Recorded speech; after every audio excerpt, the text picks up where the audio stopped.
All right, Saagar, what's on your radar? Well, the sheer incoherence of Joe Biden's entire campaign was revealed last night in a very, very telling exchange. Let's take a look. But the praising of the Sandinistas, the praising of Cuba, the praising just now of China. China is an authoritarian dictatorship. That's what it is. We have to deal with them because they're there. But the idea that they, in fact, have increased the wealth of people in that country, it's been marginal, the change that has taken place. It is still, they have 1 million Uyghurs, 1 million Muslims in prison camps in the West. You see what's happening in Hong Kong today. He's so agitated. Now, the moment tells you everything you need to know about Biden. He stands up there and he morally preens about China's authoritarian dictatorship that's locking Muslims in camps. But his record is one of total and complete appeasement of the Chinese regime at the expense of American citizens. Biden enthusiastically supported normalizing trade relations with China in 2000. He bragged about how much of the time he spent with Xi Jinping throughout the Obama administration while they were getting rolled by China. And he kicked his campaign off literally with this. We talk about China. I said China's not our problem. China's not our problem if we invest and remember who we are. That is what neoliberalism is all about. It's about virtue signaling on an issue, but then selling it out completely whenever it comes to policy and just hoping that voters don't notice. As we just discussed, can you think of a better example than triumphantly declaring that you'll have a woman as your vice president and thinking that alone should be enough for applause? Does a woman as number 2 make you more comfortable with having your job shipped overseas to China? Biden did this type of thing over and over again throughout the debate last night. He was lying often about his record on the Iraq War, on Social Security, on attacking Sanders from the right on economic issues, while trying to hold his feet to the fire on cultural issues. And as viewers of this show know, the most underserved people in America are those who are economically populist but culturally conservative. Sanders is not that, but I thought that his economic populism at least gave him a shot in the general election, and that if he ended up losing, it would be because of cultural extremism. Biden, on the other hand, is running the most overserved population in America, the economically center-right and the culturally far left. That's because all the people who align with that view happen to be very wealthy and affluent. They want to virtue signal on culture, but do not actually want to do anything to alleviate the economic suffering of any of the people that they are virtue signaling about. In effect, Biden has staked the ground that keeps average Americans down economically and is culturally out of step with them. We call that the Hillary maneuver. And Biden basically wrote the Trump campaign's ad for them last night when he declared not a single person would be deported from the United States in the first 100 days of his administration. And after that, only felons would be. The ploy is an obvious pander to the left, who has long criticized him for deportations under the Obama administration, and he ends up splitting the difference and pleasing nobody. Few leftists believe what he says, and my friends on the right see the pretty obvious flashing open border sign that such a declaration is. He did the same thing on guns. He was attacking Sanders from the left, bragging about his record trying to ban assault weapons. And as I've covered here before, this is a guy who said that he wants to put Beto O'Rourke in charge of gun policy in his White House, effectively guaranteeing millions of Americans who believe in the Second Amendment will come out to vote against him in November. From immigration to guns, abortion, and more, Biden embraced cultural leftism while leveling morally bankrupt attacks at Bernie on authoritarian regimes and asking some version of the question of how will you pay for it. It is exactly the economic centrist posture of the Obama administration. It's what Hillary Clinton did. Biden himself gave the game away in his closing argument. After Sanders delivered a blistering critique of the current economic system and how its vulnerabilities have been revealed by the coronavirus pandemic, he went through minute details of his response, indicating a core theme of his message. Nothing will fundamentally change in our economy if he's president. He already told that to his Wall Street donors, Crystal. And it just struck me throughout the entire thing that I was like, I am watching a rerun of Hillary Clintonism, which is this like economic center-right, how will you pay for it? We just need to tinker around the edges of the economy. We'll manage, this was best in the bailout section, right? Oh in 2008. Gosh. He was like, oh, we bailed them out and everything was fine. And the banks paid it. I mean, if I have to, pay for every time I've heard from one of these neoliberals, but the banks paid it back, as if that somehow justifies the destruction of so many people.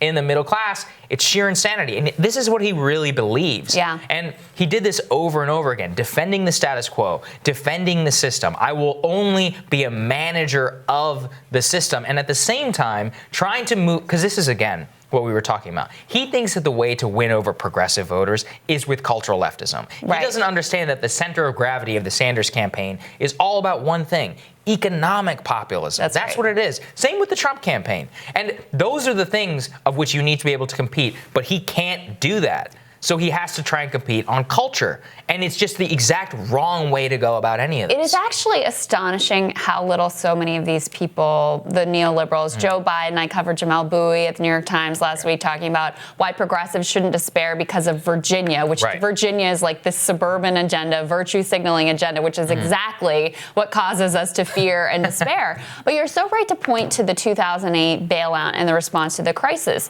which is relevant not just in terms of looking at, okay, whose interest did you ultimately support and back? Who were you most concerned about helping and bailing out in that particular crisis? It's relevant in terms of decision making and leadership, but it's also directly relevant to the economic situation that we find ourselves in today, where so many people would be so close to the edge, would have such a precarious hold on sort of stability that a couple weeks without a paycheck and they're done. I mean, that's 1 week without that a is paycheck. exactly, Yeah. and that's directly as a result of the way that crisis was handled. So look, I get that it poll tests well to say, like, we don't need a revolution, we just need to focus on this current crisis. But the reality is that, yes, you have to deal with this crisis, but how much sense does it make, like, oh, you can have health care now, but later on, when it's a crisis maybe just for your family, that you can't pay for it, that you're going bankrupt, that you or one of your loved ones may die because you have a health care. Well, because that's not a crisis that's going to affect my popularity, I don't really care.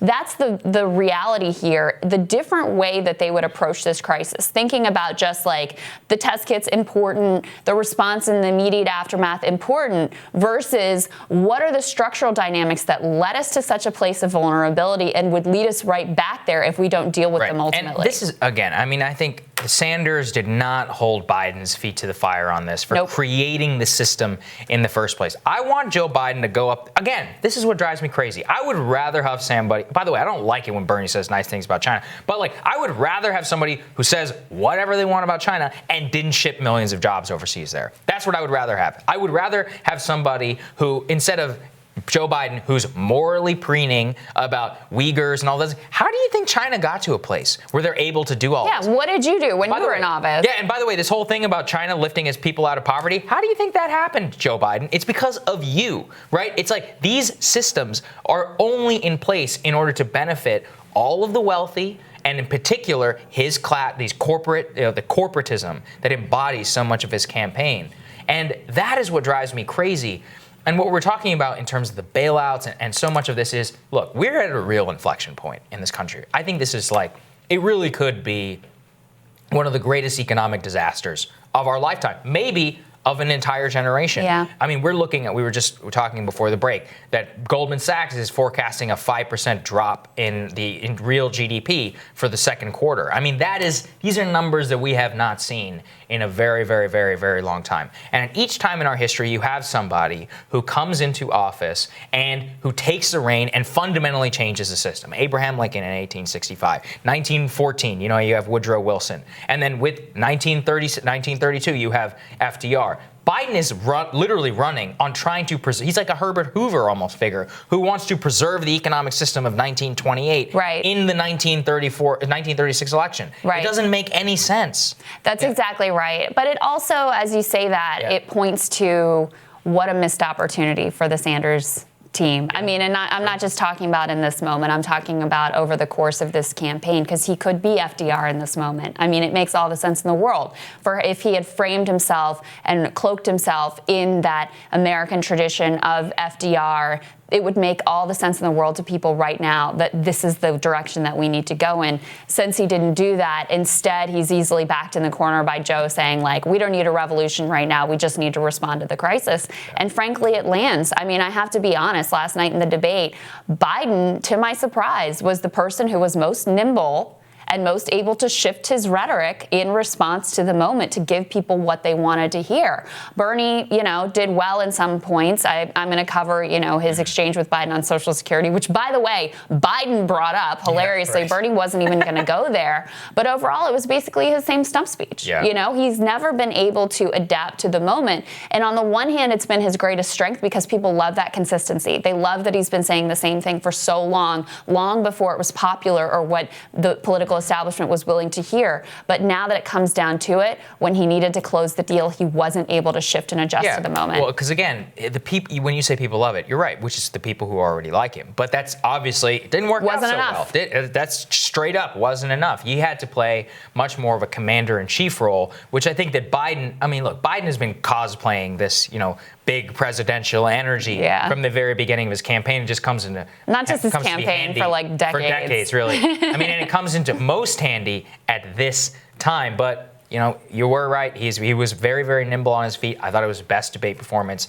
by far. He was a completely different guy compared to some of the other appearances. And so I don't think very much changed the dynamics of the debate last night. Absolutely not. All right, next, Congressman John Yarmuth. He explains what's in the coronavirus response package. That's when Rising returns.